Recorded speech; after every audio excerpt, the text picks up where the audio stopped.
the Express before Christmas that actually my mum saw. Boy who ran pirate radio station from his bedroom. Parents didn't know until raid by police, says Stephen Thompson, who is clearly a journalist. Student Michael Larson gazed up at his pirate radio station mast with sadness yesterday, for Dance Energy FM was off the air. Teenager Michael beamed music from his bedroom for almost 2 years, much to the delight of neighbourhood fans. But the first his mother and father knew of it was when police and government officials burst in shouting, "DTI raid, DTI raid," and took him off the air. And representing the people who do DTI raids is Colin Richards, who is from the Radio Communications Agency and specifically the Radio Investigation Unit. So I really want to discuss with the two of you. First of all, there is a lot of pirate radio stations, and why shouldn't there be, Michael? And secondly, Colin, why are we doing these incredible things to these kids? How old are you, Michael? 18, 19? 18, yeah. 18, who are just trying to play to other people music they love. Why don't you put your case first, Michael, and then we'll go over to you, Colin. Right, excuse me. I hope you don't do that on air on a regular basis, Michael. We won't be making you a DJ if you're always clearing your throat. Usually not.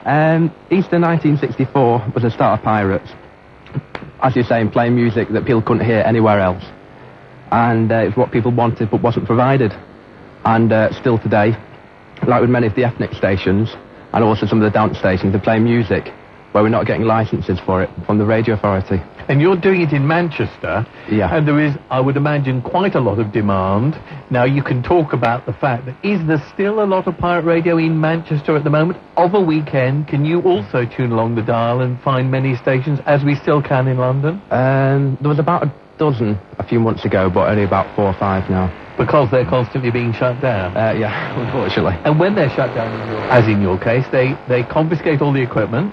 They do, yeah. Which costs about how much to put it all together? Well, I've spent, well, it wasn't all mine, 1,600. Which is rather tragic, because suddenly it's in the hands of other people. And then I suppose you're going to go to court, and will probably be fined, which will be more money, because you've done something that is illegal. Well, I thoroughly approve of it, and I want more of it, and I urge people to do it. Here on Talk Radio to the nation, I'm saying do it, do it, do it. So, Colin, you better arrest me for encouraging illegality and crime. Well, yes, it sounds a very dangerous incitement to make, and I sincerely hope you withdraw that. The role of the Radio Communications Agency is effectively to keep the spectrum clean, and the problem with pirate radio is that you have to plan radio frequency use. There's only so much of radio frequencies. You can't use it chaotically. Unless you plan it, it becomes chaos. Pirates don't plan properly. They don't have the equipment or tools to do that. They steal frequencies from other people who may be planning to use them legally, and they cause interference. And they cause interference to all sorts of people, to domestic radio listeners, to other stations. And because they're not regulated properly, they quite often cause interference to the emergency services. And that's clearly a dangerous thing to have happening if you're trying to call an ambulance or the police or something and they can't hear their messages because there's a pirate station interfering. I think what Michael would say is that it doesn't usually happen. That is the public relations situation, but there is an awful lot of space that can be used which doesn't interfere. Would you say that, Mike? Certainly, yeah. As I forgot his name, actually. Colin. As Colin was just saying, about the interference to emergency services. Certainly, I don't believe in that at all. It's like total rubbish. It's just an attempt to get the public sympathy for what they're doing, closing down stations, and to report, like the good citizen, to report a station. All transmitters, like Bill 20 quality, all have their outputs checked with a scanner and a wave meter, all probably checked out so it doesn't cause any interference.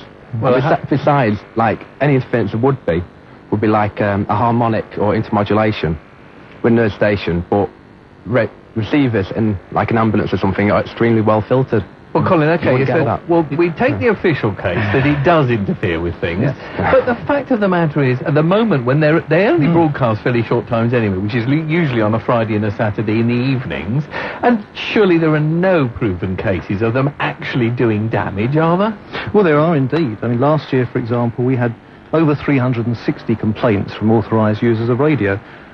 3 of those were from the Civil Aviation Authority. In fact, even more recently, last week, there was a problem at Heathrow Airport. We had to act against the pirate station because it was interfering with Heathrow Airport.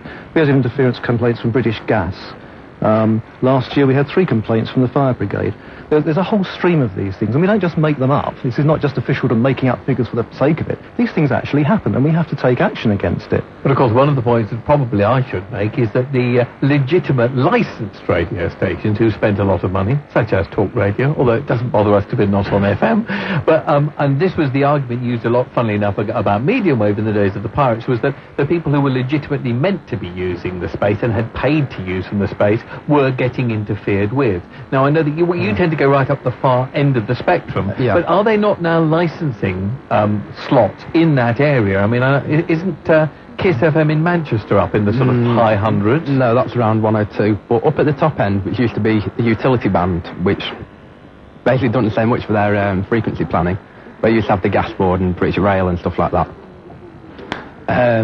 It's all like around our end, it's just clear. The occasional licensing of RSL stations, which is what they call the legal alternative. Yes. But no one can afford it. £2,088 for 28 days. Yes, that's only 28 days, and then that is meant to be the legal alternative, isn't it? Now, we've had some of those down here in London specifically. We've had XFM, who actually did a great job, and that is a way of putting your toe in the water, isn't it? It gets people's toes in the water, and there are some stations who, as a result of that, are applying for legitimate licences. I think you'll find that's happening in southwest London at the moment, where a franchise has been advertised by the Radio Authority. It's certainly one way of getting in there. And that's partly why the top end of the broadcasting band, FM broadcasting band, has been cleared of the utility users, because it provides space for low-power users. The problem for pirates using that is that if you move up frequency from there, you're into the aeronautical band, and if you haven't got a transmitter that's properly set up, properly engineered, properly filtered, that's exactly where you're going to start causing interference to airports and to aeronautical control, which is dangerous. And the other point, of course, that I would say, with a pirate radio station, is 99% of it, the impetus and the desire to do it is for the music. And everything else becomes something that shackles you, and it's red tape.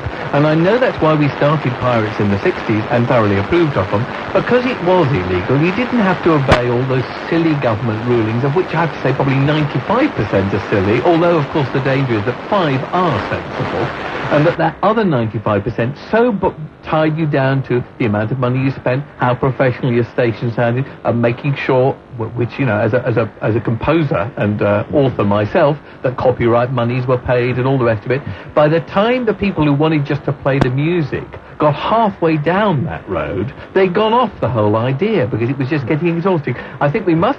The good thing about legal radio stations is we can give you very important messages, and a couple of vital messages that I would like to get across to you here on Talk Radio before we go any further. On 10:53 and 10:89 a.m. This is Talk Radio. Of course, the advantage of pirate radio stations is the commercials come just in like that the moment we finish talking.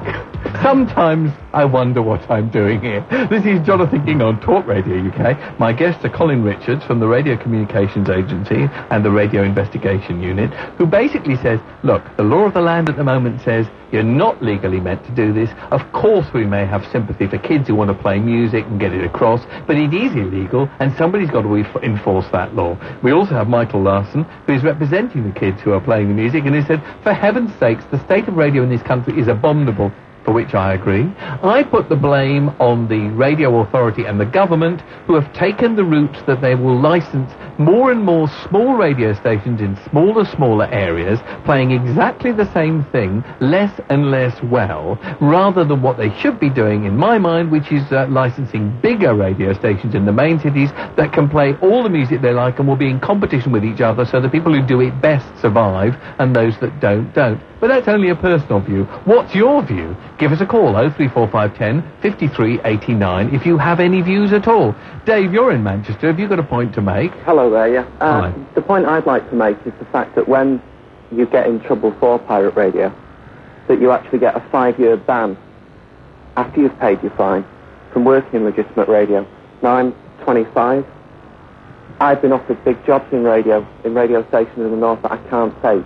Because you used to work on a pirate? Because I used to run a pirate radio station, but at the end of the day, we had complaints from legitimate stations because it was popular, because it was playing adult contemporary American music. Well, I'd have listened, I'm here to say. Well, yes, Colin, what's your answer to that? Yeah. Well, the answer is that's absolutely correct, that if you are convicted of an offence for illegal broadcasting, then there are provisions in the Broadcasting Act which prevent you from working on a legal station for 5 years, and that's obviously how seriously Parliament viewed the issue of pirate radio when they passed these legislation. So the answer, quite simply, is don't do it. Well, can I just say, somebody that does driving for a living, that goes out drink driving, can get a 12-month ban. Is it really that serious? Well, I've already talked about the problems of interference. Now, you may want to put it in a different category to drink driving, but I mean, the bottom line is here that you may be talking about interference which would quite clearly endanger the life of an aircraft of 500 people, and that is serious, and that's the sort of thing we're talking about here. Well, I take your point, David. I don't go along with it at all, and I think there are much too heavy penalties. I think that I do understand if you've got a law, you have to enforce it. I don't agree with the law, but we can fight that through government and through influence. I do think it seems extremely strict, very unfairly strict. I'd be quite amused here. Now, supposing that, let's say Michael is restarting up his pirate radio station illegally in Manchester and gives me a call and says, well, I pop up there and guest on his programme, which I'd be delighted to do. I wonder what would happen then. Would I then be banned from coming back to my really comfortable, nicely paid job here on Talk Radio? Would that happen, Colin? Or would there be an awful lot of publicity in the newspapers of King takes a stand? That's right. I think there's nothing wrong in legitimate reporting of what's happening, and I'm sure that's the way you do it. The law, I think, is aimed at actually working and working as a disc jockey or a presenter. I think that's the way it's intended to be phrased. Dave, do you... work, and it's not for the job offers. It's really irritating. It is, and it seems very unfair to me. If I were you, I would actually get somebody to put in an appeal on your behalf. I've tried, believe me. And they won't do anything? No, nobody will do anything. And how about also getting a job with a radio station in a non-on-air capacity, and then perhaps moving on air? Can't even work on the reception. Is that true? I think that sounds absolutely... the word I want, which I can't think of, because I only went to Cambridge and I've also got Alzheimer's, but definitely short-term memory has come in a huge amount. It seems to me that it's a grossly overly large penalty for an extremely small thing, although I do take your point, if you're interfering with an aircraft, those are the situations, it still seems much harder. Let's face it, what they're trying to do, I think, is they are trying to dissuade people from doing it. So if that penalty is there, people are going to think quite seriously about doing it. But what about Michael, who obviously loves music and wants to be in radio and like to be involved with music? Is there something he's done as an 18-year-old, which is very young and just trying to entertain people, going to ruin his life? Colin, you're sitting there with your mouth very firmly clenched together. Well, it may do, and that's a pity, but I mean, it comes back to the same point again, that you shouldn't be indulging in an activity which is illegal, and as I said, Parliament clearly thought that was a serious enough thing to put that in, and it actually comes written into the licence of radio stations, so that's why it can't be taken out. It's part of the law. Yeah, I think that they should change the law, though. Like, with these licences they're trying to allocate from the top end of the band to base it like there is in Europe on small community stations, which pay very small fees. They're generally low power. They've got them, I know, in Denmark, Sweden, Norway, Holland and Belgium, a few of the countries, and they've got no problems with pirates because it gets rid of them. So perhaps we could lobby our MPs. Well, one of the reasons for the interference is because with it being illegal to sell a transmitter. But if it was legislated properly, then the DTI would be able to approve the transmitters which were used, and there wouldn't be any interference at all. Well, there you go. That's quite a constructive thought. Do you agree with that, Colin? Right. I mean, I suppose it's your position, really, but... Well, that's true, but in some European countries, that's true. It does happen. I think you have to bear in mind that their situation with radio usage may not be quite the same as it is here. They may not have quite such congestion in frequencies. They may not have the same planning for community stations as the Radio Authority have got plans for. Certainly, there may be a case that you can allow some very low-powered stations, providing that you control the transmitters. The problem is, at the moment, of course, the transmitters are not controlled. They're uncontrolled. They're fairly well controlled. Well, but not to the standards of the professional station. Well, a lot of us do sort of like trying to ensure. But you don't. With the interference, with checking them out and stuff. But you do have a responsible feeling underneath it all. I mean, you're not sitting there looking as though you're deliberately attempting to crash aircraft. No. Sort of like, when we do, like, test a transmitter, it's tested very well, built by professional companies, certainly up in the north. So there's no interference. They're built to the quality of the restricted service licensed stations. Let's take a couple of quick calls, because so many calls coming through. James, you're in Wiltshire. Have you got a point to make? Yeah, the chappie from the RA, Colin, I think he said his name was. Yes, indeed. If Parliament has such a problem with pirate radio stations, why don't they do anything about the ease of gaining, being able to buy a transmitter? I've seen them in hobby magazines for about 10 or 15 pounds, and you just ring up and order it. That's right. We do in some areas restrict the sale of transmitters, not broadcast transmitters, I must admit, but there are. What we can do, in fact, is to prosecute people for incitement. If someone is offering a transmitter that is clearly going to be used for a pirate station, then there might be a case for incitement against it, and that's just as strong a penalty as the main offence. How about broadcasters who say, I thoroughly approve of pirate radio, young people should be doing... Am I to expect a writ? You might be treading dangerously close, Jonathan, to the line. I like treading... Thank you for your call. Can you just say about the hobby kits? Yes, certainly wouldn't recommend them, because they're dreadful. We had sort of like quality crystal control transmitters, and those hobby things, it's sort of like...